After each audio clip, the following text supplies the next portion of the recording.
Hey guys, tonight we're going to dive into a myth so wonderfully dull, so perfectly monotonous, it just might be your brain's lullaby MVP. Imagine, if you will, a vast ancient forest, the kind where sunlight struggles to pierce the canopy, and every rustle of leaves sounds like a sigh from antiquity. You're wandering through it, feeling that gentle, persistent pull of sleep. Okay, almost like gravity itself is inviting you down to the soft earth. We're stepping into a world where gods are. Petty heroes are often clueless, and one poor nymph just couldn't keep her mouth shut. You might think you're prepared for Greek mythology, with its dramatic battles and passionate affairs, but tonight we're focusing on the quiet, the repetitive, the utterly inescapable hum of what happens when a goddess decides you've talked too much. You probably won't survive this without at least one yawn. So, before you get comfortable, take a moment to like the video and subscribe, but only if you genuinely enjoy what I do here. Bing in if you're up for it. Drop your location and local time in the comments. It's always wild to see where everyone's tuning in from. Now, dim the lights, maybe turn on a fan for that soft background hum, and let's ease into tonight's journey together. Our tale begins, as many ancient Greek stories do, with a nymph named Echo. She wasn't just any nymph. She was, to put it mildly, exceptionally talkative. Imagine that friend who can't just tell you a story.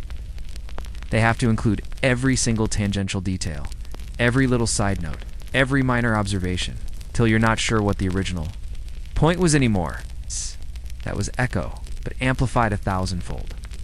She had a silver tongue, a quick wit, and an insatiable desire to always have the last word, or, indeed, the first, the middle, and every word in between.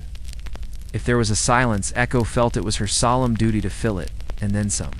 She could out-chatter a flock of magpies at dawn, had an anecdote for every occasion, even if the occasion didn't strictly call for one. Her conversations were less about dialogue and more about an uninterrupted flow of consciousness, a stream of verbal confetti that, while sometimes charming, could also be utterly exhausting in the sun-dappled glades where she resided, amidst the whispering pines and gurgling streams. Echo was renowned for her voice. Not necessarily for its musicality, mind you, but for its sheer volume and persistence. She could hold a conversation, or rather, a monologue, for hours on end, weaving intricate tales of the forest, gossiping about the minor deities, and generally filling the air with sound. This wasn't necessarily a bad thing. In fact, for a time it was quite useful. The other nymphs, perhaps less verbally inclined or simply overwhelmed, found her endless chatter a convenient shield against unwanted attention. You see, the king of the gods, Zeus, wasn't exactly known for his marital fidelity.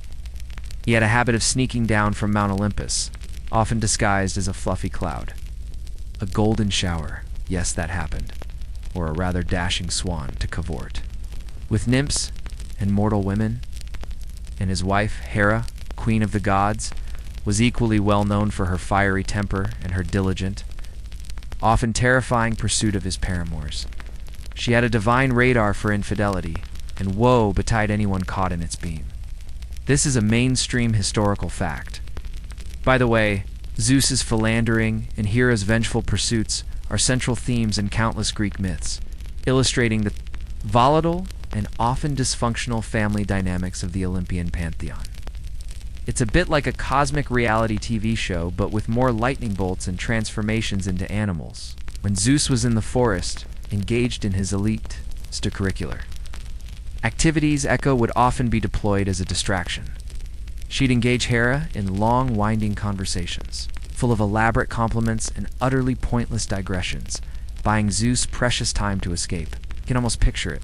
Hera, seething, trying to pinpoint Zeus's whereabouts, while Echo prattled on about the beauty of a particular wildflower, or the existential angst of a squirrel. "Oh, Queen Hera," she might have chirped, her voice a relentless cascade of sound. "Your wisdom is as boundless as the sky, your beauty more radiant than 1,000 suns. Did you know that the dew on this morning's spiderweb glistened with a most unusual iridescence? I simply had to stop and admire its delicate artistry, much like one admires the intricate tapestry of your divine judgment." And speaking of judgment, have you ever considered the fascinating legal precedents set by the minor deities of the riverbanks regarding trespass by particularly enthusiastic beavers? It was a brilliant strategy, really. A true feat of verbal endurance. And for a while, it worked perfectly. Zeus would make his escape, often transforming into a convenient gust of wind or a particularly unassuming rock. Hera would eventually realize she'd been duped, and Echo would simply flit away, ready for her next performance. She was, in essence, the mythological equivalent of a filibustering politician, able to talk her way out of or into any situation. This quirky tidbit of her being Zeus's unwitting or perhaps cunningly witting accomplice isn't as widely known as some other aspects of her story, but it provides a crucial context for Hera's later wrath. She wasn't just annoyed by Echo's talkativeness. She was actively, personally, and repeatedly thwarted by it.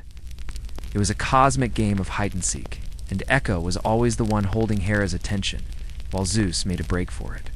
Her endless chatter became not just a personality trait, but a strategic diversion. Historians still argue whether Echo was truly oblivious to Zeus's intentions, or if she was a knowing, if unwitting, participant in his deceptions, perhaps even enjoying the chaos she created. Is it genuine naivete? A simple love of talking that coincided with Zeus's needs? Or was there a subtle, mischievous spark in her endless chatter, a delight in outwitting the formidable queen of the gods? Did she secretly revel in her ability to manipulate Hera through sheer volume of words? Whatever the truth, her incessant babbling became a weapon, a shield, and ultimately, her undoing. The silence that followed Zeus's escape, once a relief. For Hera must have begun to feel like a mocking taunt, a symbol of Echo's successful, albeit unwitting, sabotage. It was a ticking time bomb, and Echo's last word was about to be her downfall. So, for a while, Echo's strategy worked like a charm. Zeus got to, well, be Zeus, and Hera was left chatting with a nymph who could outtalk a professional auctioneer. But even the gods, with their eternal patience for certain things, and utterly none for others, have their limits. And Hera specifically was growing incredibly suspicious.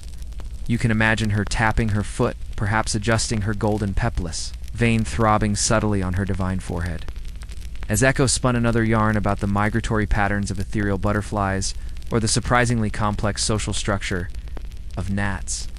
Yes, Echo, Hera might have interjected, her voice dangerously calm, trying to get a word in edgewise. But where exactly is my husband? I had a feeling he was. Enjoying the earthly delights, if you catch my drift. Perhaps near that grove where the unusually vibrant blue flowers bloom, or perhaps near the gurgling spring I heard about yesterday. An Echo, with a practiced, innocent flutter of her eyelashes, her voice seemingly inexhaustible, would launch into a detailed explanation of a new type of shimmering moss she'd just discovered, or an urgent plea for Hera's divine opinion on the best way to arrange cloud formations for optimal napping conditions, completely sidestepping Hera's pointed inquiries. Oh, divine queen, your keen observations are truly unmatched.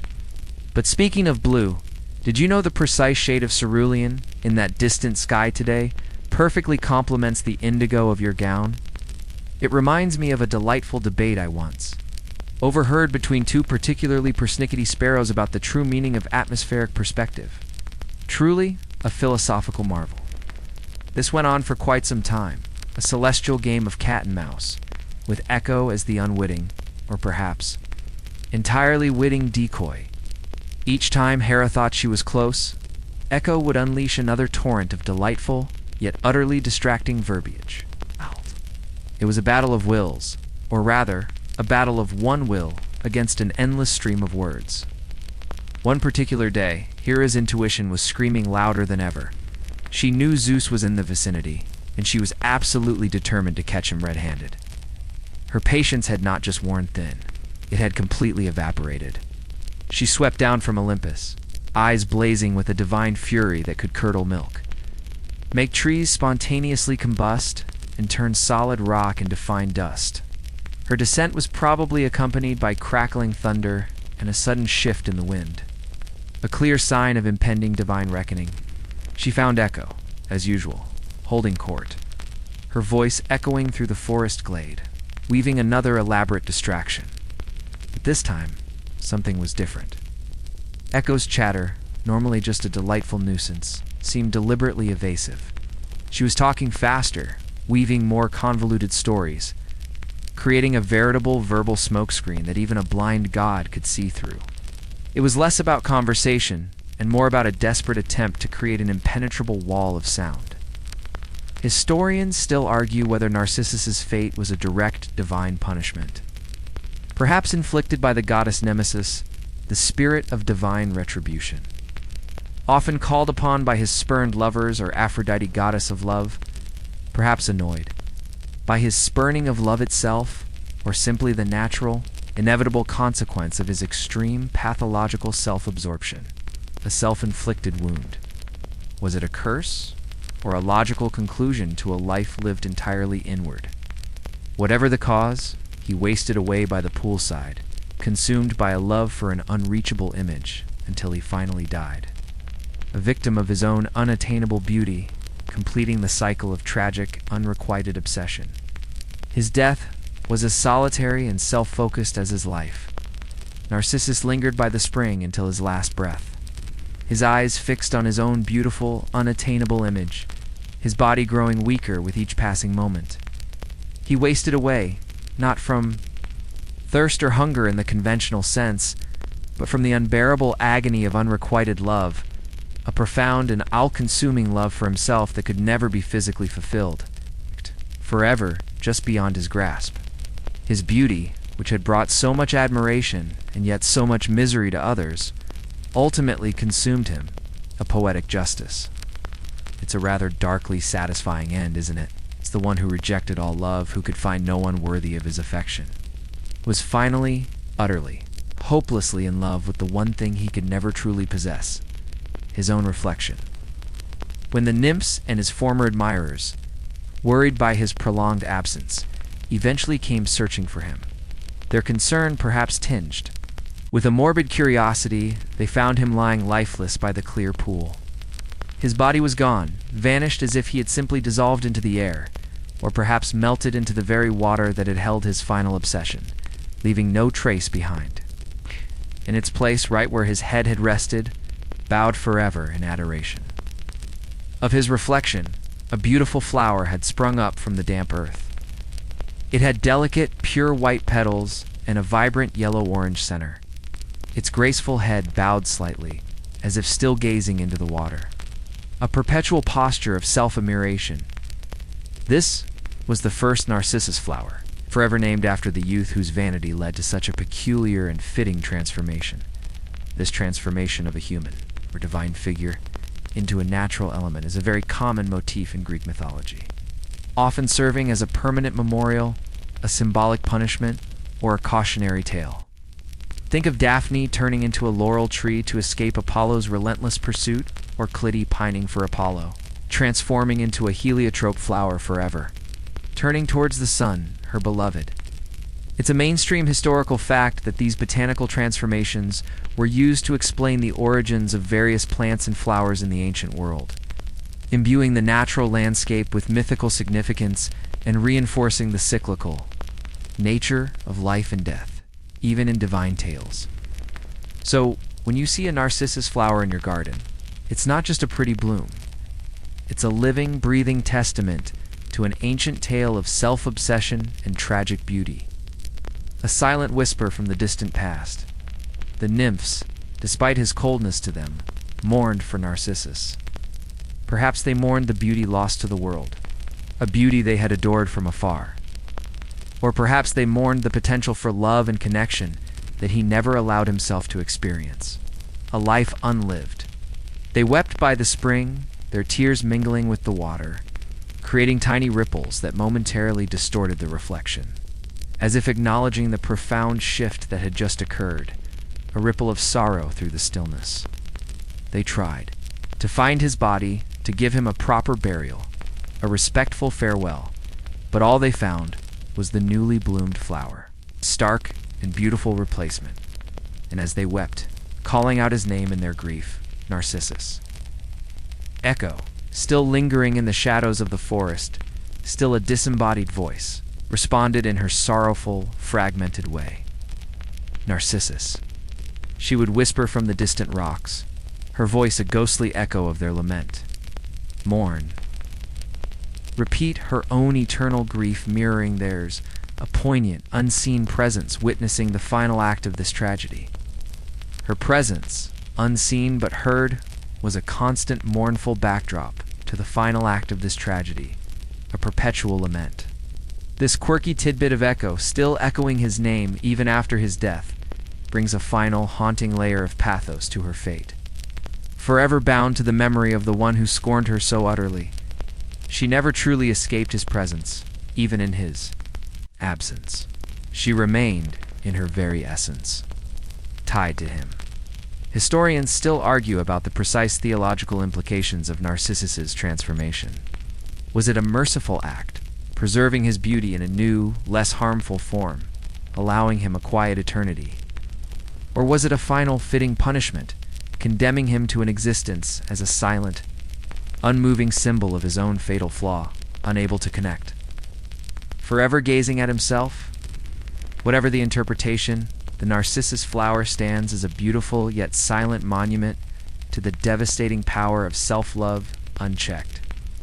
A quiet reminder that true connection requires looking beyond oneself and embracing vulnerability.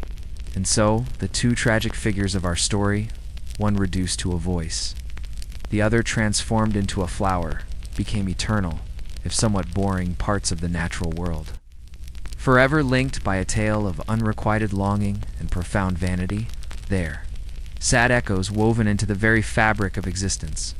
So, Narcissus became a flower, a beautiful, silent testament to his own fatal flaw, perpetually gazing at his reflection in the water. But what of Echo? What became of the nymph whose physical form had withered away, leaving only her voice, a disembodied essence lingering in the air? Her legacy is far more pervasive, far more subtly ingrained in our world than a mere flower that blooms in spring. Echo lives on, not in form, but in function, a constant auditory reminder of her tragic tale. You see, her voice, stripped of its physical vessel, became one with the air, the mountains, and the caves. It wasn't merely that she created echoes. She became the phenomenon itself. When you speak into a deep ravine and hear your words bounce back, slightly delayed, slightly distorted, a faint repetition of your own sound, that's echo. When you shout into a cavern and your voice returns to you, not as your own, but as a ghostly repetition, a ghostly comeback, that's her enduring presence, her perpetual existence. She is the phantom whisper on the wind, the return of a sound that has traveled and returned, never original, always reflective, always a second-hand utterance. This is the ultimate, quiet conclusion to her curse, an eternal existence as a disembodied phenomenon, a constant presence without physical manifestation. She is forever present, yet never truly there. A constant reminder of the painful limitations placed upon her by Hera's cruel decree. It's quite poetic, in a sad, boring kind of way. Her torment, her very essence, became a part of the natural world. A scientific principle explained by myth, an acoustic reality imbued with ancient sorrow. A mainstream historical fact is that ancient cultures often used myths to explain natural phenomena before scientific understanding provided different explanations. The myth of echo provided an elegant, if melancholic, explanation for the acoustic effect we still call an echo, weaving together the natural world with divine storytelling. Even today, when you hear an echo, you are, in a sense, communing with her, participating in her eternal curse. You are becoming, for a fleeting moment, the one whose words she is condemned to repeat, providing the stimulus for her perpetual existence. It's a very humble, very quiet kind of immortality, isn't it? No grand statues, no heroic epics sung by bards, just the subtle, ubiquitous return of sound, a whisper of a past tragedy. This quirky tidbit is that in some rural parts of ancient Greece, and even into later folk traditions, people would try to avoid yelling in certain places, believing they might disturb Echo's eternal rest, or even that her sad voice might bring misfortune or a lingering melancholic feeling. It was a superstition born from empathy for her plight, a recognition of the sorrow woven into the very air. Historians still argue about whether the story of echo was originally conceived as an explanation for the acoustic phenomenon, or if the phenomenon itself inspired the myth of a repeating voice, and the narrative of the suffering nymph was then built around that observation. Was the myth created to explain the echo? Or did the echo give birth to the idea of the suffering nymph, a narrative personification of a natural effect? Regardless of which came first, the symbiotic relationship between the word, the phenomenon, and the myth is undeniable and deeply ingrained. Her presence in the world is not grand or dramatic, subtle, pervasive, and utterly unchanging, a constant background hum of ancient sorrow. She is the whisper of the past, forever bound to the words of the present.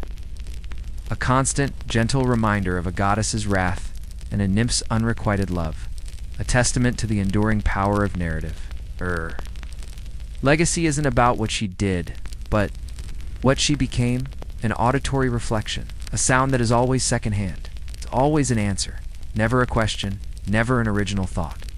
And perhaps, as you drift off to sleep, you'll hear a faint sound in the distance, a slight rustle, a whisper on the wind, and know that echo is still there, patiently waiting for a word to send back to you, a gentle lullaby from antiquity. The tragic misunderstanding between Echo and Narcissus reached its inevitable climax.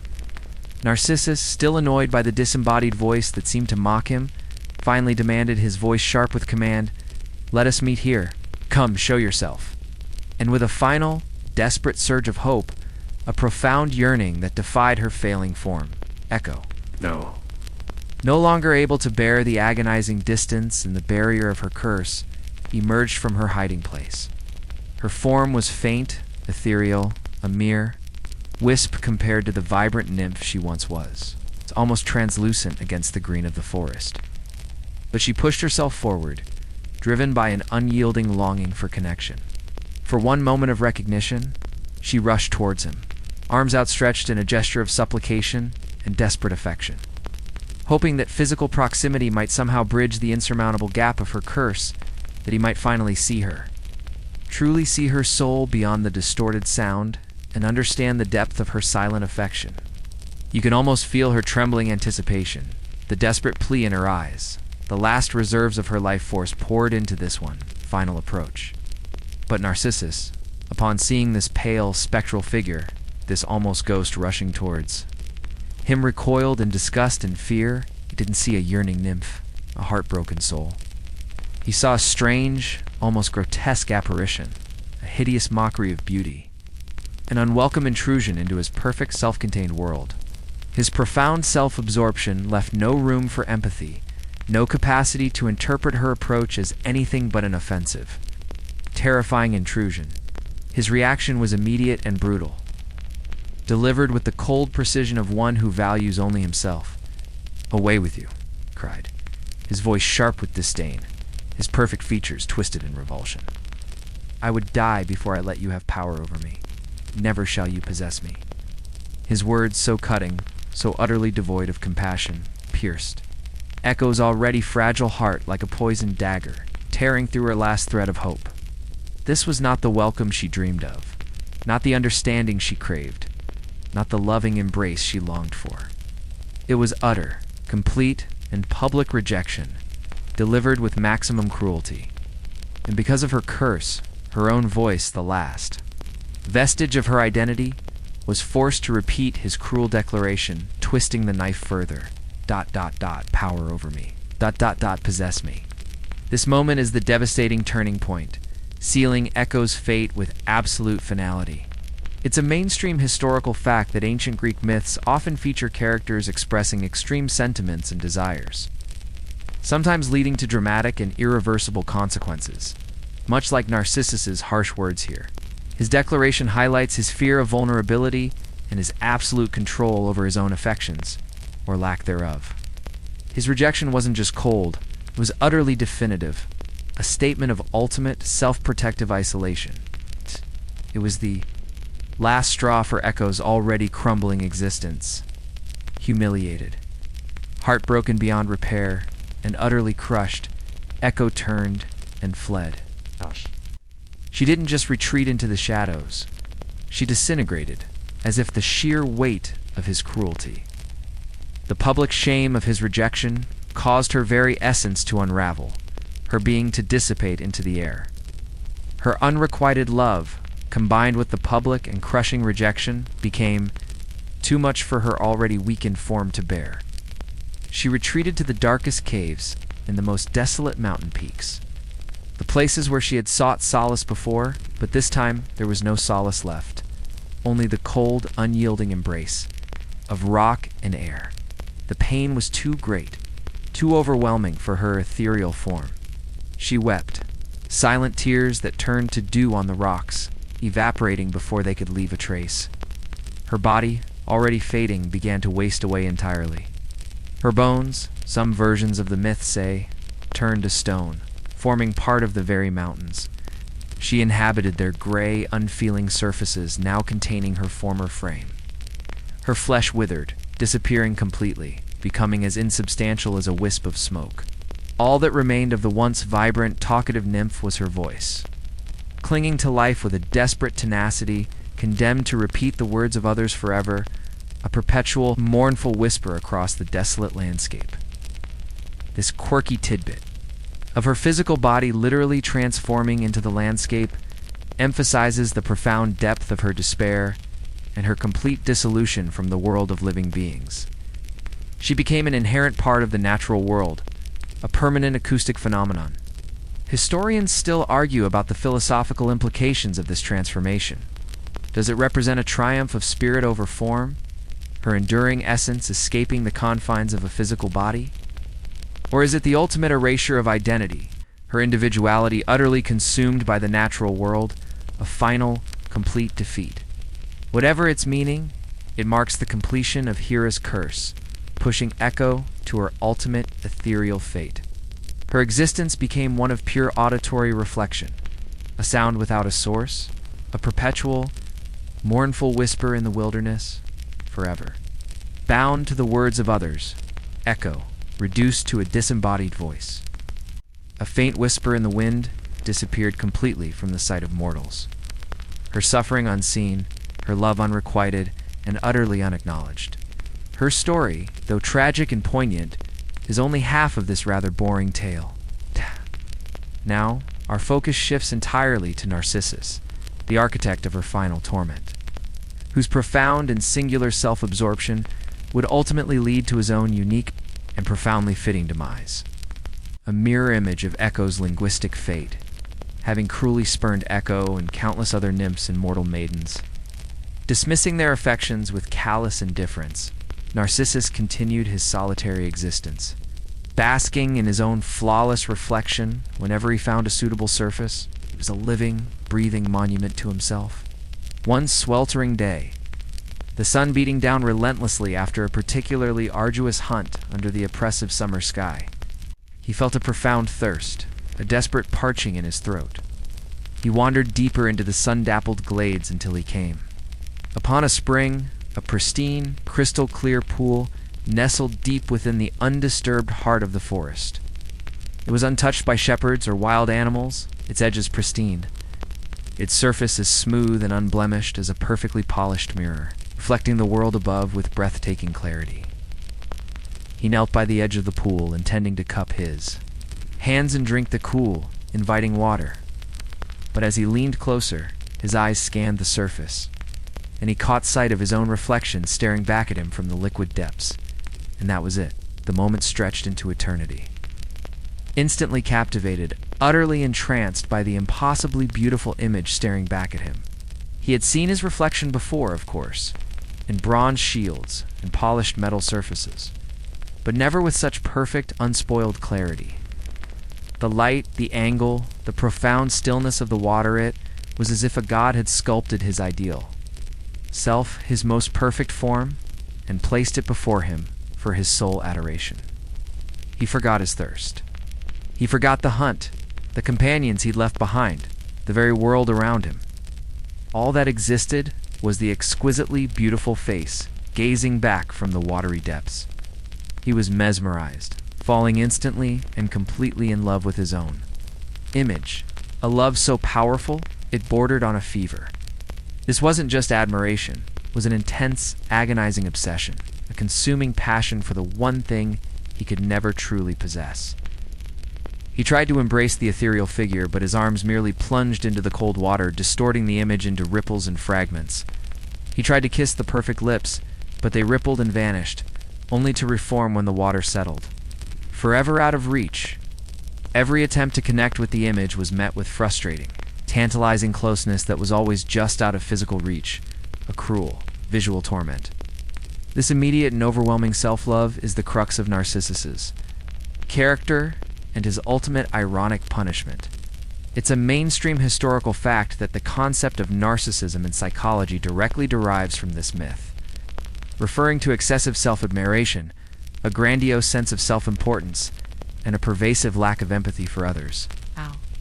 The myth served as an ancient cautionary tale against such destructive self-obsession, illustrating its isolating and ultimately fatal consequences. He was, in essence, trapped by his own beauty, a prisoner of his own reflection, unable to break free. He spent hours, then days, gazing into the pool, utterly unable to tear himself away. Held captive by the unyielding grip of his own image, he grew thin, weakened by hunger and thirst, his physical body deteriorating, but he couldn't leave. He was tormented by a love that could never be reciprocated, a desire for an image that could never be truly possessed, a yearning for himself that was ultimately self-defeating. He spoke to the reflection, pleaded with it, begged it to respond, to acknowledge his love, but it only mimicked his movements, its expressions, a silent, beautiful echo of his own despair, forever mocking his longing with its unattainable perfection. This quirky tidbit of him speaking to his reflection, receiving only visual echoes of himself, perfectly parallels Echo's own tragic fate of only being able to repeat others' words, creating a neat, ironic symmetry in their respective punishments. They were both condemned to a life of reflection, one auditory, one visual. Meanwhile, Echo, a shadow of her former self, was lurking in the depths of the same forest. Her body was by now little more than a whisper of form, her skin almost translucent, her movements hesitant and furtive, blending with the mist and shadows. She had heard stories of this impossibly handsome youth, Narcissus, the one everyone adored but who loved no one. Perhaps in her profound loneliness, a flicker of hope, however faint, sparked within her. Could this perfect being, this magnet for admiration, be the one who would truly see her, beyond her curse, beyond the broken fragments of her voice? Would he, by some divine miracle, understand her plight and offer a kindness that no one else? Could a glimmer of recognition in her desolate existence? Or, more likely, perhaps she was simply drawn by the raw, compelling energy of his beauty, an irresistible force that pulled her in, like a moth to a flame, even if that flame promised only further pain and eventual annihilation. She stayed hidden, perched on a rocky outcrop shrouded by thick foliage, observing him from a distance. She watched him move through the trees, his focused intensity on the hunt, his golden hair catching the sunlight, creating a halo around his perfect head. Every now and then, he would call out to his hunting companions, perhaps a terse command, a sharp question about a track, or a dismissive comment about their clumsiness, and Echo, from her hidden vantage point, would feel the familiar, cruel twist as his final words bounced back to her, a phantom response that only she could hear, a taunting reminder of her inability to truly communicate, to bridge the gap between his world and her silent torment. This act of hidden observation is a classic element in many romantic tragedies, setting up the unrequited love before any direct interaction occurs.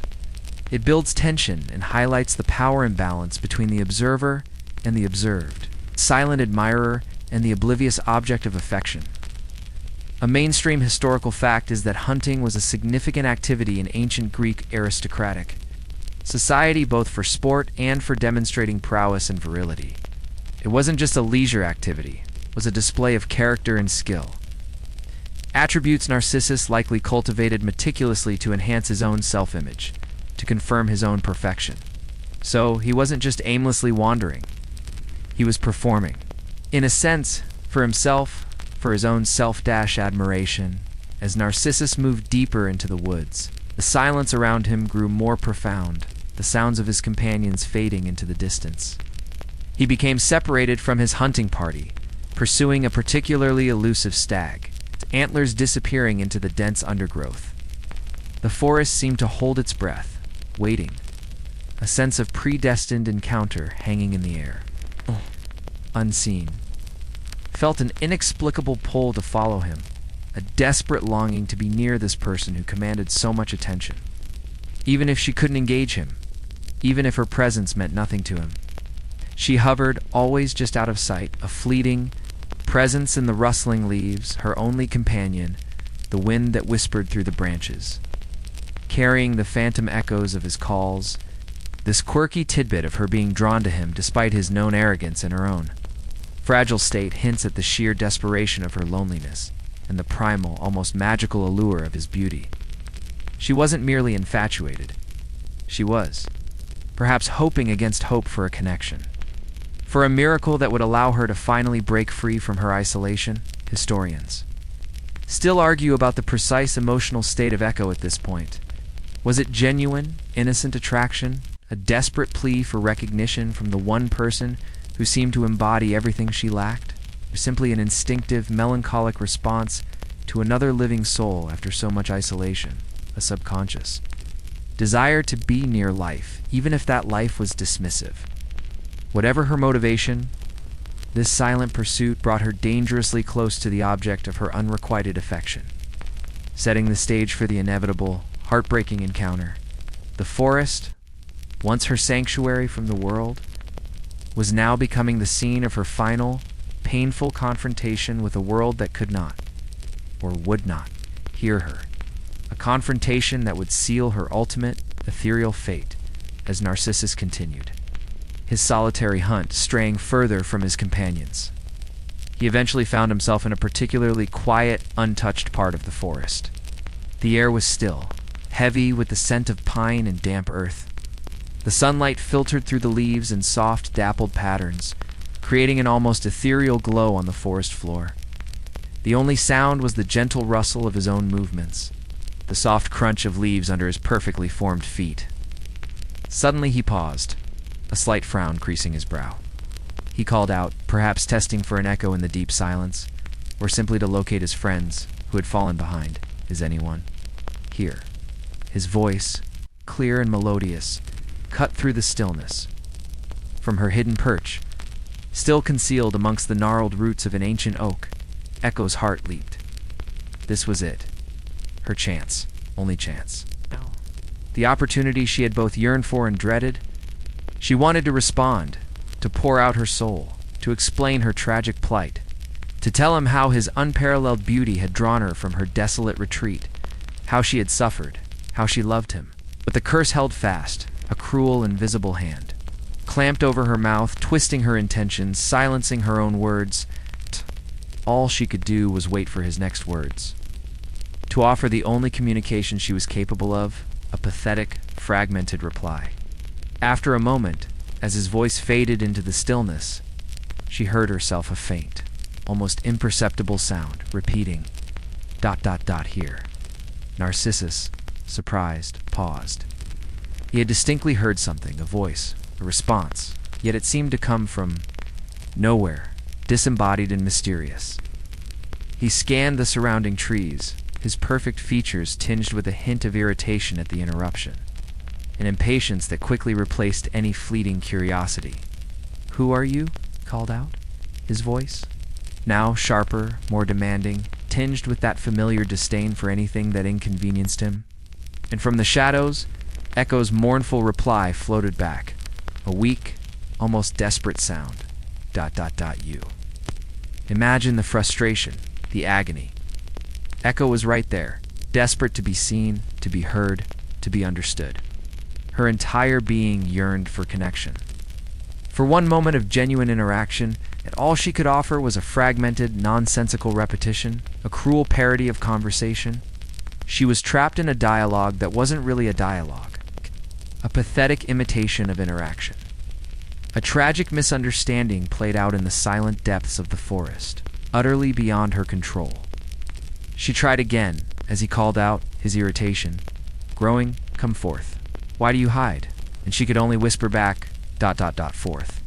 This desperate attempt at communication, limited by a divine curse, is a central, poignant moment in the myth. It beautifully illustrates the theme of unrequited love and the profound pain of being unable to express oneself authentically.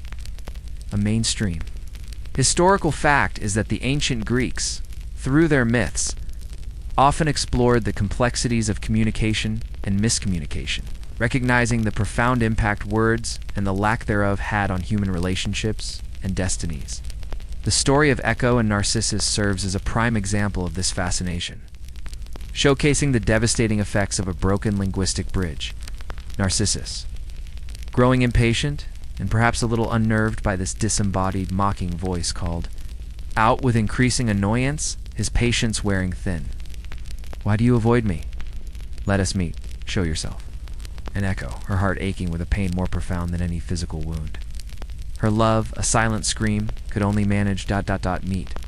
He couldn't see her, couldn't understand her suffering, couldn't grasp the true nature of her plight.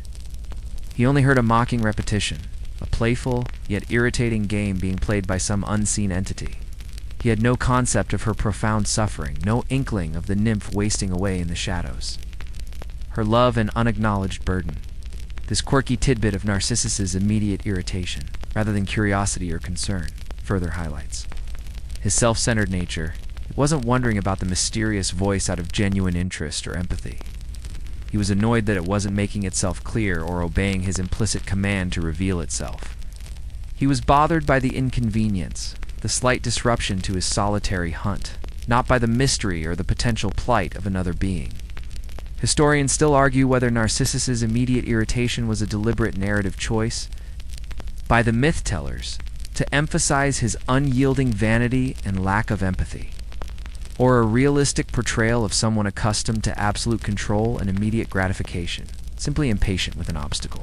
Is he truly oblivious, or simply uncaring? His beauty having made him impenetrable to the feelings of others? Whatever his internal state, his dismissive reactions pushed Echo further into despair, solidifying her sense of utter hopelessness. Her longing remained unheard, her presence unfelt, a mere phantom in his flawless, self-obsessed world, leading to the heartbreaking conclusion of her physical existence. You can imagine her, a once bright and vivacious nymph, now a solitary spectral figure, wandering through steep, rocky ravines, venturing into the deepest, darkest caves, and climbing the most remote, windswept mountains. She was drawn to places where her curse would have the least impact, where there were no conversations to interrupt, no words to awkwardly repeat. These were the places where echoes naturally form, a cruel irony that served as a constant subtle reminder of her fate. She became one with the crags and the chasms, her form fading, almost as if she was merging with the very landscape that absorbed her voice, becoming as intangible and fleeting as the sound phenomenon itself. She was seeking anonymity, a place where her curse wouldn't be a constant source of public humiliation or private agony. This retreat is a common theme in myths and folklore, where characters afflicted by a curse or tragedy often seek solitude in nature. It's a kind of self-exile, a way of minimizing the pain by removing oneself from the source of the suffering. For Echo, her torment wasn't physical, it was deeply psychological, an existential agony.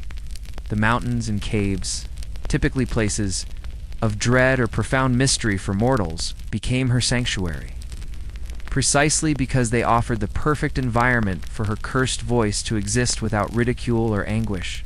She could hear the world, but her responses were merely the faintest, most fleeting impressions, absorbed and dispersed by the unyielding stone.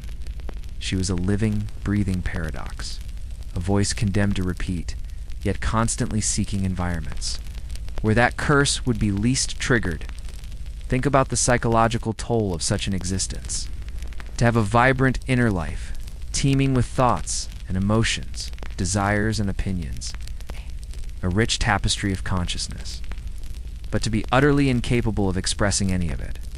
To hear laughter and joy, to feel empathy or anger, but only be able to return a clipped, meaningless fragment. It's a profound sense of loneliness, an isolation far deeper than mere physical solitude. She was a silent observer in a talking world, a mirror for sounds, never a source, never an originator.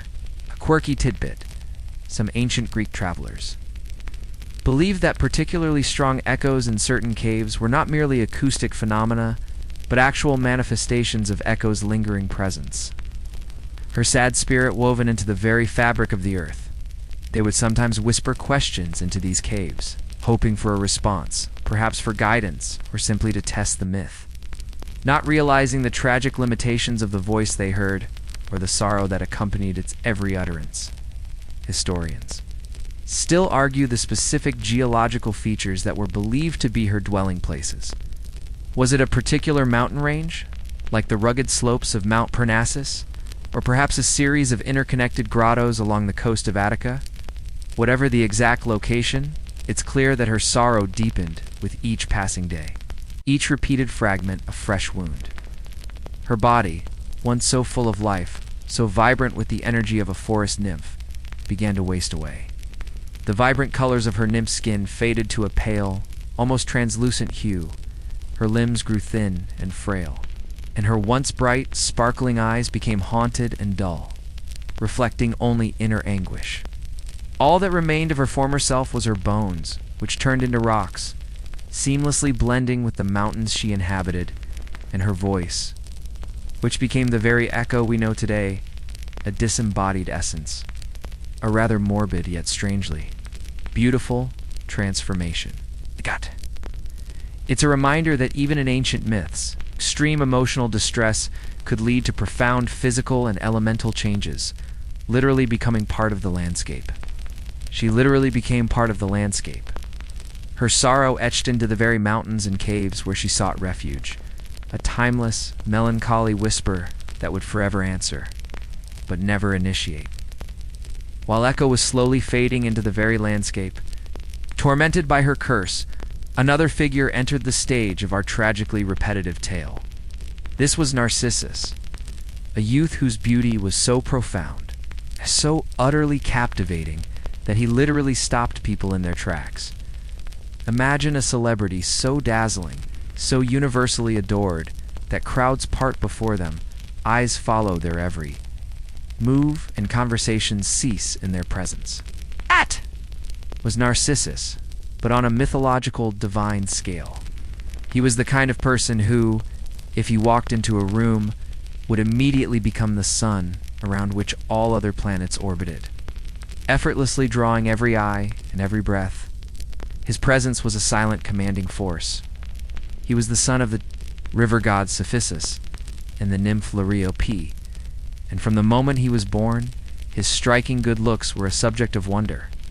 So much so, in fact, that his mother, concerned for his future and perhaps sensing an unusual destiny, consulted the blind prophet Tiresias. This is a mainstream historical fact, by the way. Tiresias was one of the most famous seers in Greek mythology, renowned for his prophetic abilities, often gained through unusual transformative experiences, like being transformed into a woman, for 7 years, which gave him unique insight into both male and female perspectives. He even appears in the myths of Oedipus and Odysseus, always offering cryptic yet ultimately true prophecies. When Liriope anxiously asked if Narcissus would live to a ripe old age, Tiresias famously replied, yes, if he never knows himself. A cryptic answer, perhaps bordering on riddleish, but one that held the precise, chilling key to Narcissus's tragic destiny, a fate dictated by his own nature. Narcissus grew into a young man of unparalleled beauty, living masterpiece of divine craftsmanship, but also of unparalleled arrogance. He was utterly, completely, and utterly self-absorbed. He spurned the advances of every nymph and mortal maiden who dared to approach him, dismissing their affections with a disdainful flick of his perfectly sculpted hand, a curl of his perfect lip, or an impatient sigh, viewed them as beneath him, unworthy of his attention, mere shadows against the blinding brilliance of his own form.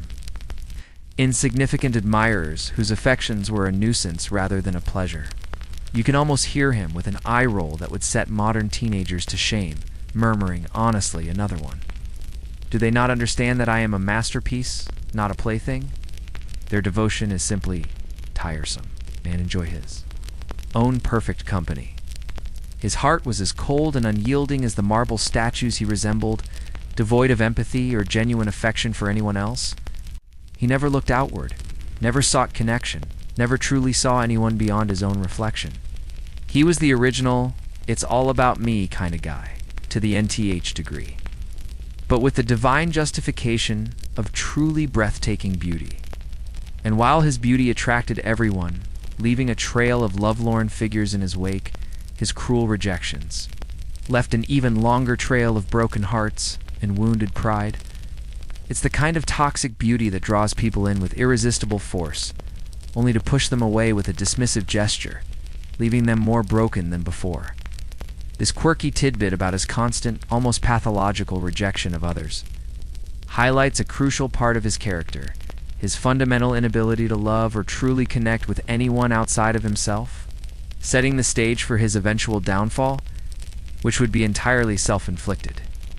Historians still argue whether Narcissus's arrogance was an inherent character flaw, an aspect of his predetermined fate, or if it was a protective mechanism against the constant, overwhelming adoration he received from birth, a defensive shell built against a world that saw him only for his looks, never for his inner self if he even had one.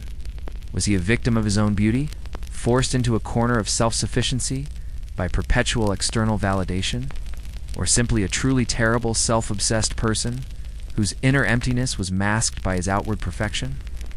Whatever the cause, his self-love was so profound, so all-consuming, that it left no room for anyone else, not even for the faintest whisper of affection from another, not even for pity. He walked through the world as if it were merely a meticulously designed backdrop, for his own perfection, completely oblivious to the feelings or presence of anyone else, and in his self-contained, self-reverent world, he was about to unknowingly cross paths with the last fragmented remnants of Echo, a tragic figure who was everything he was not, desperate for connection and utterly unable to articulate it. But stage, or rather, the quiet, ancient forest, was set for a truly boring yet undeniably tragic counter. And so, the stage was set for this rather unavoidable meeting. Narcissus, oblivious to the heartbreak he left in his wake, continued his self-absorbed existence, often hunting in the deep, quiet forests where he could indulge his own thoughts without interruption. These were not merely leisure hunts. They were exercises in showcasing his own prowess and grace. One crisp morning, the air still cool and fresh with dew, he was out tracking deer, his bow slung over his shoulder, his movements fluid and graceful. A picture of effortless beauty, every motion a testament to his physical perfection. Ible looked like he belonged on a Greek vase, perfectly poised and eternally youthful, a figure of serene, self-contained artistry. Hera, being a goddess of immense power, cunning, and an unshakable sense of her own injured pride, quickly pieced it together. The endless chatter, the convenient delays, the way Echo always seemed to appear just when Zeus was about to be discovered, it wasn't just a personality quirk, it was a deliberate, if unwitting, conspiracy. Echo was helping Zeus escape her wrath. And for Hera, there was no greater crime than aiding her husband's infidelity, especially when it made her look like a fool. It was an insult, a betrayal, and an absolute affront to her divine authority, worse than any direct challenge. The air grew thick with unspoken rage, the kind that makes your teeth ache and your skin prickle. A palpable tension that even the forest creatures felt and fled from. This whole scenario, where a lesser being inadvertently, or perhaps deliberately, frustrates a powerful god, is a common trope in Greek mythology, often leading to swift and disproportionate divine punishment. Remember Arachne, who dared to weave better than Athena and was turned into a spider, condemned to spin threads forever? Or Marsyas, who challenged Apollo to a musical contest and was flayed alive for his hubris? Yeah, the gods didn't do subtle. Hints, they did epic, life-altering curses that were often grimly ironic. And Hera, especially, was a master of the creative curse, always seeking a punishment that would perfectly mirror the offense. So, when Hera finally broke through Echo's verbal barrage, her voice was not just stern, It vibrated with cosmic indignation, shaking the very leaves on the trees. Her words cut through the chatter like a lightning bolt through fog, silencing all other sounds. "Echo," she boomed, her eyes narrowing to slits of pure fury. "You have used your voice to deceive me. You have delayed me, allowed my husband to escape, and made a fool of me. For this you shall be punished." Echo, for once, was utterly silent, perhaps due to sheer shock. Perhaps because Hera's voice was so overwhelmingly powerful, it temporarily silenced all others, like a cosmic mute button. This quirky tidbit of Hera actually having to break through Echo's endless stream of words to deliver the curse isn't always emphasized, but it shows the sheer force of Echo's gift and eventual downfall. Historians still argue about the exact moment Hera realized the full extent of Echo's complicity. Was it a sudden flash of insight, a divine download of information, or a slow, simmering suspicion finally boiling over after countless frustrating conversations? What we do know is that her retribution was swift and utterly precise, designed to strike at the very core of Echo's being, to weaponize her greatest strength against her. This wasn't just about punishment. It was about cosmic irony, ensuring that Echo's defining feature would become her eternal torment. The stage was set for a truly tragic transformation.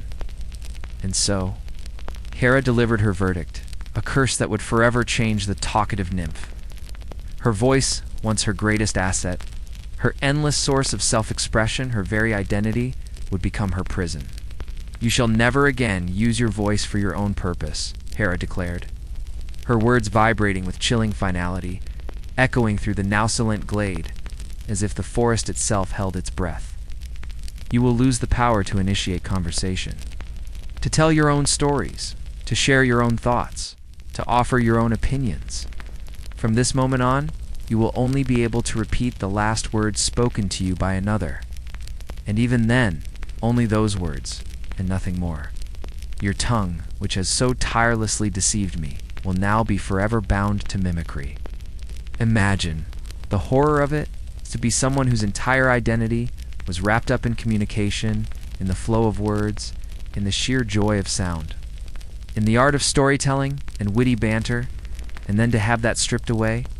It's like telling a painter they can only mix two colors, or a musician they can only play one note, or a dancer they can only perform the steps someone else has just finished. Utter devastation, a complete annihilation of self. This wasn't just a punishment.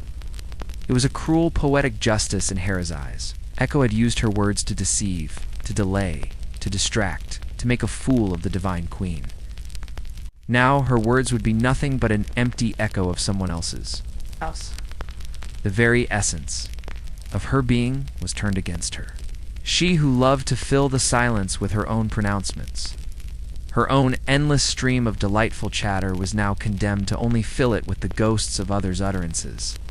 It's a bit like being stuck in an eternal game of Simon Says. But Simon never tells you to do anything. He just finishes your sentences. And you can only repeat his last words back to him, forever trapped in a linguistic cul-de-sac.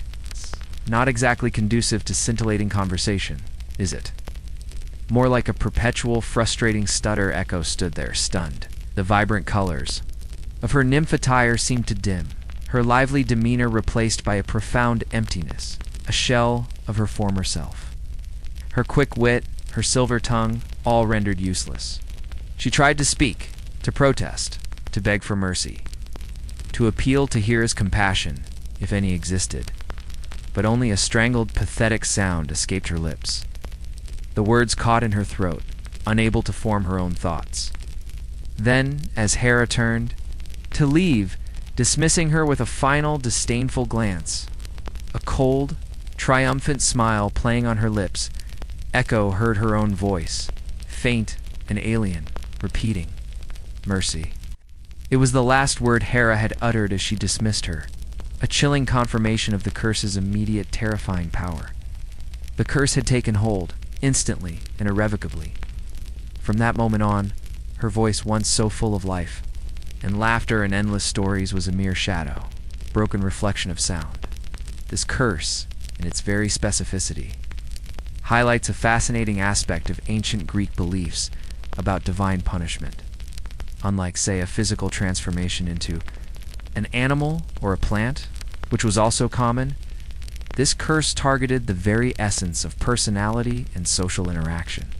It wasn't about changing her form, but about twisting her function, making her ability to communicate into a mockery, turning her greatest strength into her greatest weakness. It was psychological warfare on a cosmic scale, a torment far deeper than mere physical pain. A lesser-known fact is that some versions of the myth suggest that Echo briefly tried to write her thoughts on a parchment or carve them into tree bark, but the words would dissolve into thin air or twist into the last.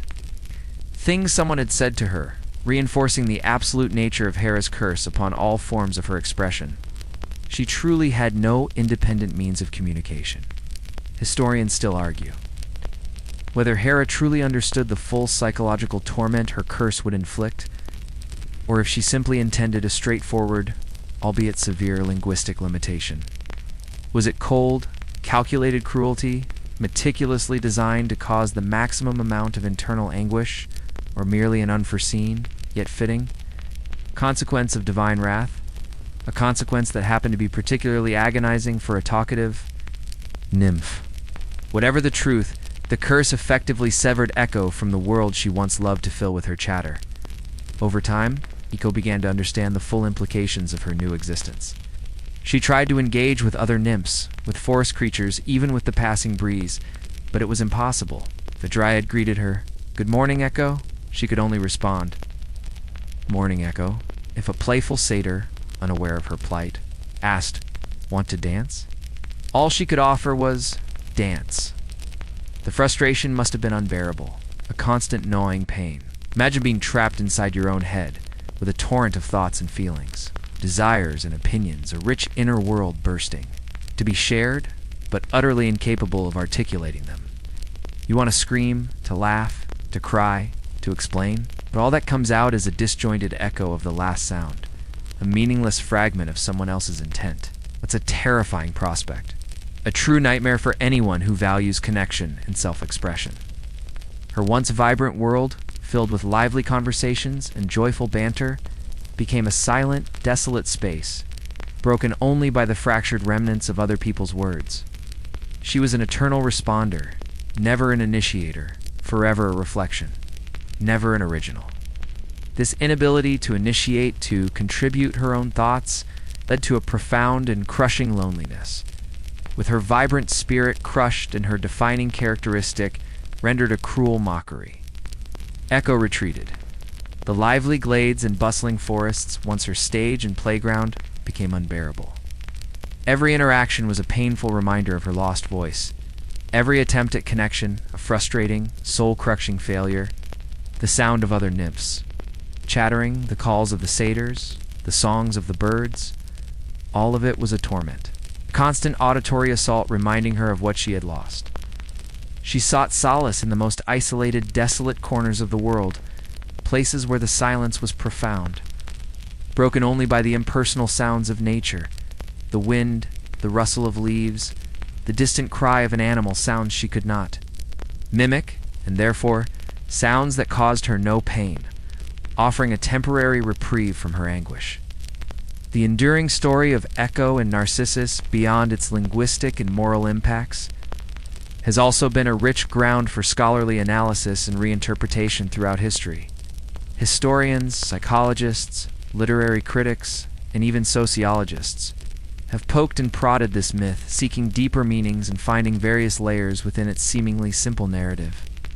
It's a bit like an ancient archaeological dig, where every new tool or perspective unearths another fascinating artifact from the story's dusty layers, revealing new insights and complexities that were not immediately apparent. The myth, deceptively simple on the surface, is a profound wellspring of human drama and psychological insight. One of the most persistent scholarly debates revolves around the concept of divine justice. Was Hera's curse on Echo truly just given? Echo's role was arguably more of an unwitting tool for Zeus than a malicious co-conspirator actively scheming against the queen. Some scholars argue that Hera, as the formidable queen of the gods, and the fiercely protective guardian of marriage and oaths, had every right to punish any perceived affront to her authority, regardless of intent. From her perspective, Echo's actions, whether intentional or not, directly facilitated Zeus's infidelity and made Hera look foolish, a grave offense. Others contend that Echo was merely a pawn in a cosmic marital dispute, caught in the crossfire of divine domestic squabbles. And her punishment was disproportionately cruel, highlighting the often arbitrary, capricious, and harsh nature of divine power in Greek mythology, where mortals often suffered for the whims of the gods. This is a mainstream historical fact, by the way. The question of whether Greek gods were truly just or merely powerful and capricious is a recurring theme in ancient philosophical discussions and modern academic scholarship. Timeless debate that continues to challenge our understanding of divine morality. Then there's the psychological interpretation, which, as you might guess, largely centers on Narcissus. The term narcissism isn't just derived from his name. It forms the bedrock of a significant area of psychological study, describing a spectrum of personality traits and disorders.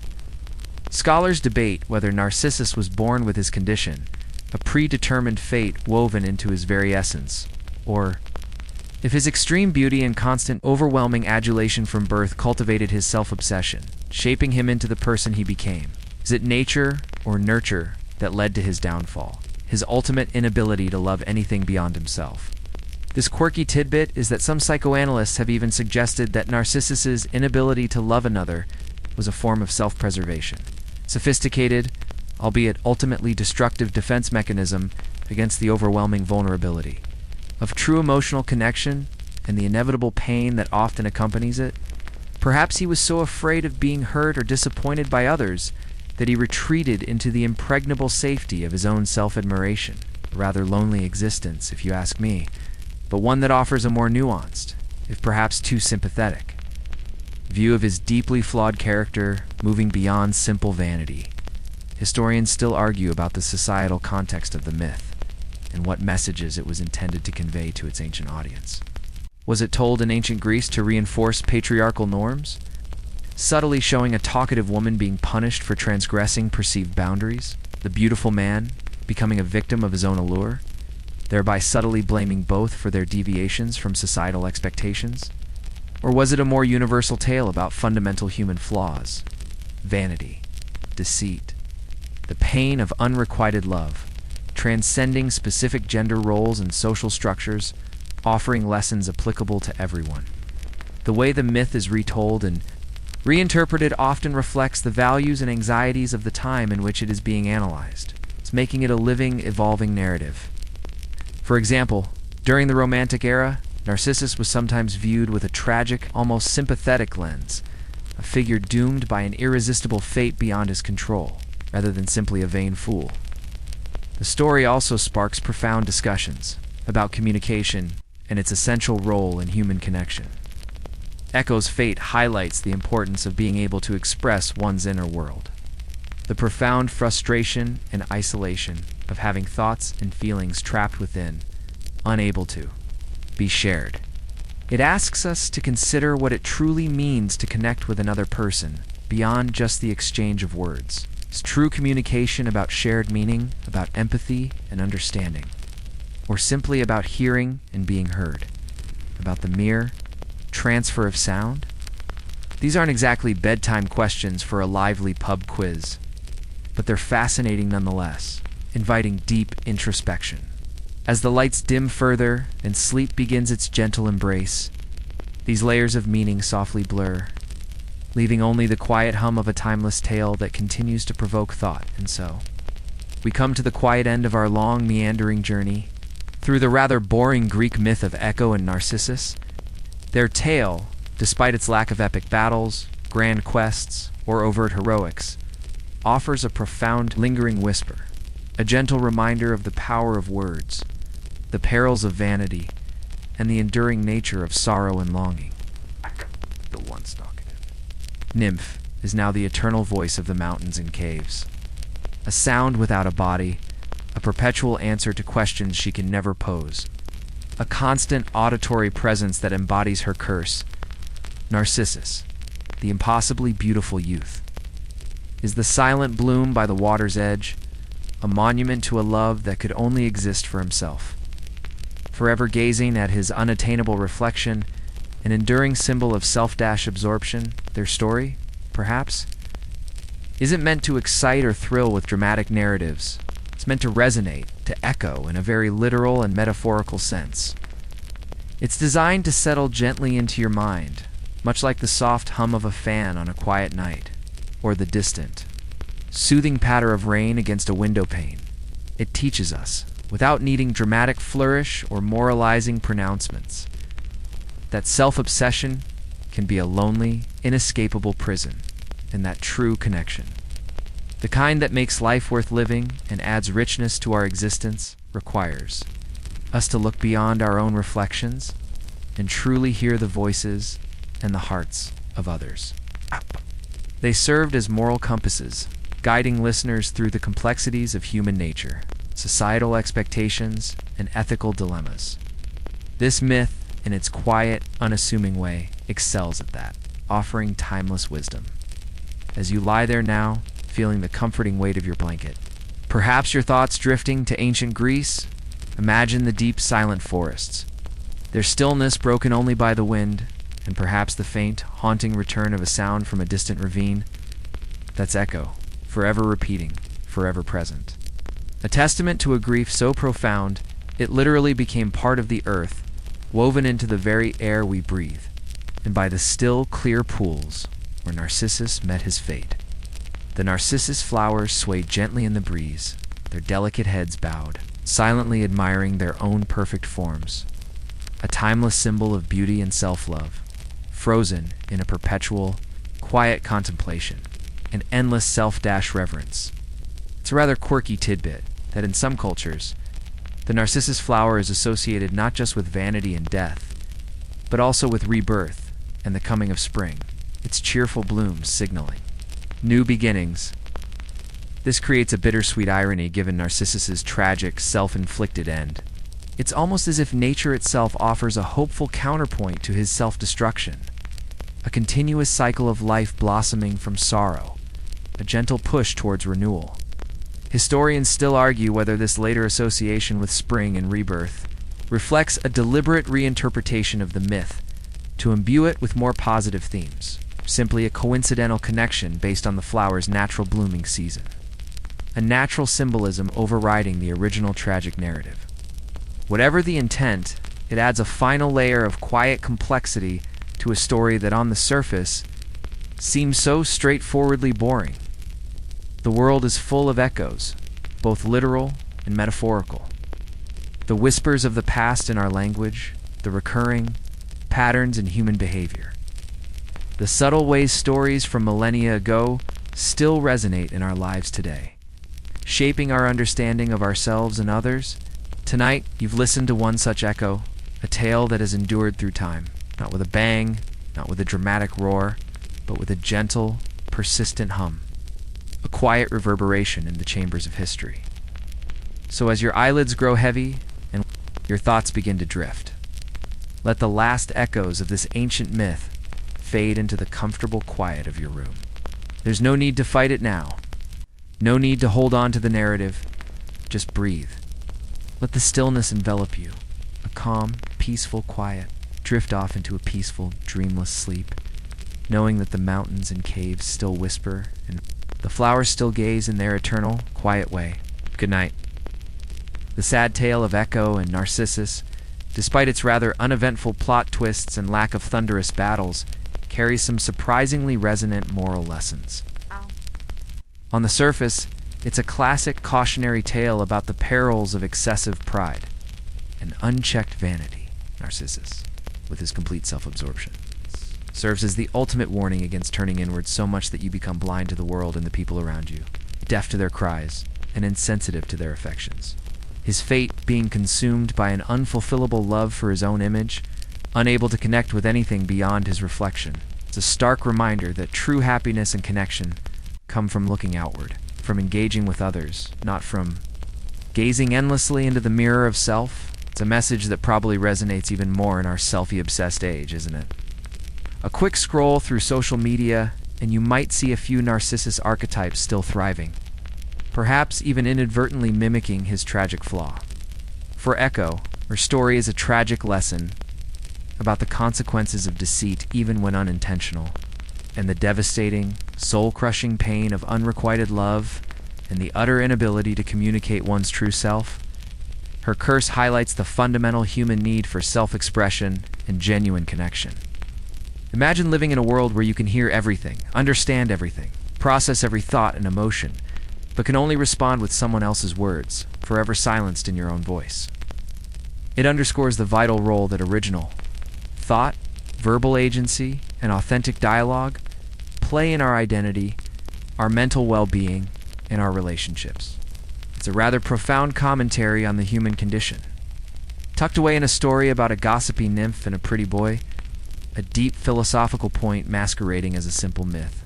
This moral of outward connection is a mainstream historical fact in the interpretation of the myth. It's one of the primary reasons the story has endured for millennia, evolving from a simple origin myth into a powerful psychological archetype that continues to be relevant. The ancient Greeks loved a good cautionary tale, especially when it involved divine retribution for human hubris, that dangerous overconfidence that challenges the gods themselves. There's always a fine line between healthy self-confidence and crippling arrogance. And Narcissus definitely leaped over that line with both feet, cannonballing into the abyss of his own reflection. However, the myth also delves into the complexities of desire and rejection, illustrating the often irrational and powerful nature of human affection. Echo's unyielding love for Narcissus, even after his cruel and public rejection, even as her body wasted away, speaks to the enduring, often illogical power and often irrational nature of affection. Her lingering echoes of his words aren't just a punishment. They are a perpetual lament, a sound of yearning that haunts the wild places, a constant echo of her unfulfilled desire. It's a quirky tidbit that some scholars interpret Echo's persistent repetition, not just as a curse, but as her ultimate tragic act of love, her only way to stay connected to Narcissus, even if it meant repeating his very dismissal. Her refusal to fade completely until he was gone, and even then, to linger as a voice, suggests an enduring devotion beyond physical form, a love that transcended even death. Historians still argue about the true emphasis of the myth. Was it primarily a warning against vanity for the male audience, or a sympathetic portrayal of the suffering of the female figures in a patriarchal mythological landscape? A subtle critique of how women were often treated. Was Echo a victim of circumstance, her only crime being her unique voice? Or did her initial complicity with Zeus make her fate somewhat deserved in the eyes of the ancient tellers, a form of divine accountability?